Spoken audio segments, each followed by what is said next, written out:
दोस्तों, अपनी जो बात आज मैं आप सबसे साझा करना चाहता हूँ, उसका शीर्षक मैंने दिया है लटक ले तो गले बेटा डॉट डॉट डॉट लोग क्या कहेंगे।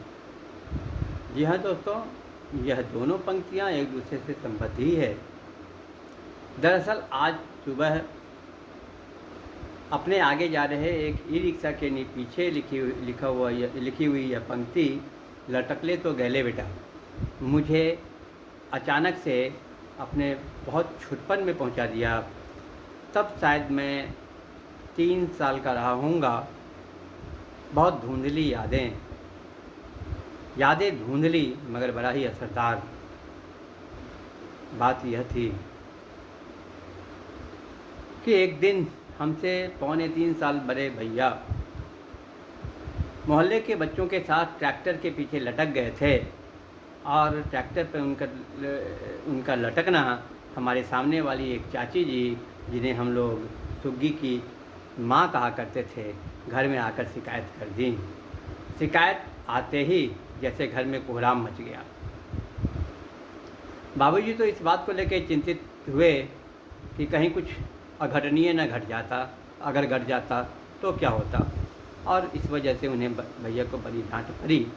लेकिन घर के कई लोग इस बात से बहुत परेशान थे और उन लोगों ने यह कहा कि अगर किसी ऐसे वैसे लोगों ने देख लिया होगा तो क्या सोचा होगा कि प्रोफेसर साहब का बेटा भी ट्रैक्टर के पीछे लटकता है।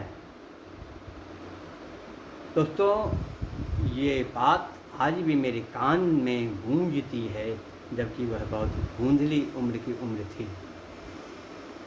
मैं यह नहीं कहता कि लोगों की चिंता नहीं करनी चाहिए, निश्चित रूप से लोगों की चिंता करनी चाहिए, लेकिन क्या, किस हद तक और लोगों की किन बातों की चिंता करनी चाहिए। जीवन में इस बात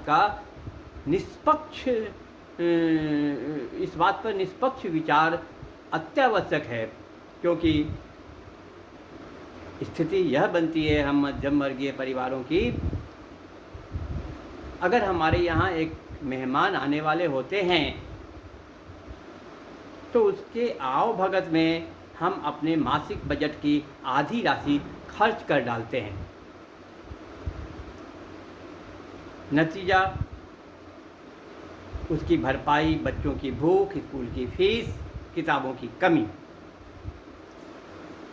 और इतना ही नहीं, आवश्यक स्वास्थ्य के लिए चिकित्सा व्यवस्था की कमी, इन तमाम आवश्यक चीज़ों की कटौती के साथ हम अपने उस आव भगत की कमी को पूरा कर पाते हैं। और वह हमारे जो अतिथि होते हैं वह हमारे पास से जाने के बाद वह क्या देख कर जाते हैं और वह क्या संदेश देते हैं, उनके किस बात के लिए, अपनी छवि रक्षा के लिए जो हम करते हैं, वो होता क्या है, परिणाम क्या होता है।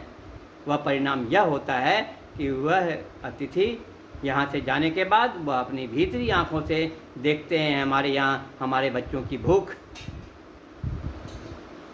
उसकी किताबों की कमी, स्वास्थ्य व्यवस्था की कमी, और इन्हीं बातों को, अपनी भीतरी आँखों से देखी हुई बातों को वह बाहर जाकर लोगों के पास बोलते हैं। और हमारी छवि, जिस छवि के लिए, जिस अपने भूत और अच्छा दिखाने के लिए हम इतने सारे समझौता करते हैं, उसका ऐसी का तैसी हो जाता है।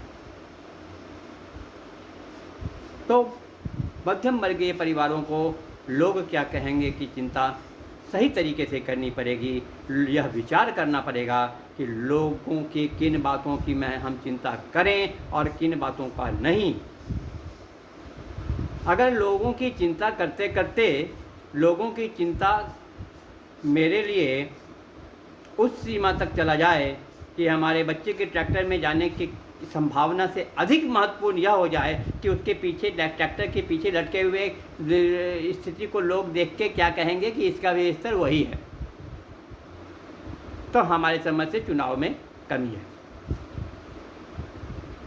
यह स्थिति एक परिवार का नहीं है, हर मध्यम वर्गीय परिवार का है, क्योंकि वह अपनी कमी की वजह से और कमी की वजह से छवि खराब होते हुए जीवन को झेलने की वजह से अपने छवि के प्रति इतना कॉशस हो जाते हैं कि वह महत्वपूर्ण बात को उसी तरह से ध्यान नहीं देते हैं और उल्टी दिशा कार्य करते हैं। जैसे अगर पैसा से हमें बहुत इज्जत मिलता है तो हम बेईमानी, स्मगलिंग, चोरी, घूसखोरी के माध्यम से ये इन प्रकार अकूत संपत्ति कमाते हैं और लोगों पर अपनी संपत्ति का धौंस दिखा के यह दिखाना चाहते हैं कि हम बहुत प्रतिष्ठित व्यक्ति हैं। वास्तव में हमारे फ़ायदे के लिए हमारे सामने गुणगान करने वाले व्यक्ति जब हमारे पास से जाते हैं तो हमें चोर, बेईमान, घूसखोर समझते हैं और कहते हैं। तो जिस इज्जत के लिए हम जो इतना कुछ करते हैं उस इज्जत को ही दांव पर लगाते हैं अपने कार्य के माध्यम से। उसी तरीके से मध्यम वर्गीय परिवार जिस इज्जत के लिए अपनी इतने बड़े बड़े समझौता करते हैं उस इज्जत को उसी कार्य के द्वारा सबसे पहले दांव पर लगाते हैं। इस चीज़ को हम मध्यम वर्गीय परिवार को समझना अत्यंत आवश्यक है, क्योंकि भारत के देश के विकास में, किसी भी देश के किसी भी समाज के विकास में सबसे महत्वपूर्ण भूमिका मध्यम वर्गीय परिवार की है। मध्यम वर्गीय परिवार ही है जो संस्कार को अपने साथ ढोता है, जो संस्कृति को जीता है और संस्कार और संस्कृति को निभाता है और उस दोनों चीज़ों को निभाते हुए उच्च वर्ग और निम्न वर्ग के बीच सामंजस्य स्थापित करता है। किसी भी समाज के निर्माण और विकास के लिए इस मध्यम वर्गीय परिवार का अत्यंत आवश्यक है और इस मध्यम वर्गीय परिवार के लोग अपनी इस गलत सोच की, इस गलत अवधारणा की वजह से अपने को इस कदर बर्बाद करते हैं कि इससे वो अब उनके बच्चों की फेस, उनके बच्चों के विकास की संभावना, अत्यधिक प्रतिभा कुंठित हो जाती है, नष्ट हो जाती है। और इस परिवार के कर्ता धर्ता क्या करते हैं? वो जीवन पर्यंत यही करते हैं कि अपने गोतिया से अपने को आगे करने के लिए अपने सेवानिवृत्ति के सारे पैसे झोंक देते हैं मकान बनाने में, और दूसरा गोतिया उससे अपने आप को आगे रखने के लिए अपने को कंगाल बना लेता है। उसके बच्चे भूख से लड़ रहे होते हैं, उसके बच्चे ज़िंदगी से लड़ रहे होते हैं, लेकिन उन्हें सहयोग देने के लिए उनके पास कुछ नहीं होता। हम अपने आप को इस लोग क्या कहेंगे की वजह से कंगाल बना लेते हैं। इस लोग क्या कहेंगे की चिंता को सही ढंग से समझने की ज़रूरत है, सोचने की ज़रूरत है। इस पर मध्यम वर्गीय परिवार को ही नहीं, सरकार को भी बहुत गहराई से विचार करके हमारे मध्यम वर्गीय परिवार में इस तरह की जागृति लानी होगी, तभी देश का विकास हो पाएगा। यही मैं अपनी बात को आप सबसे साझा करना चाहता था। नमस्ते।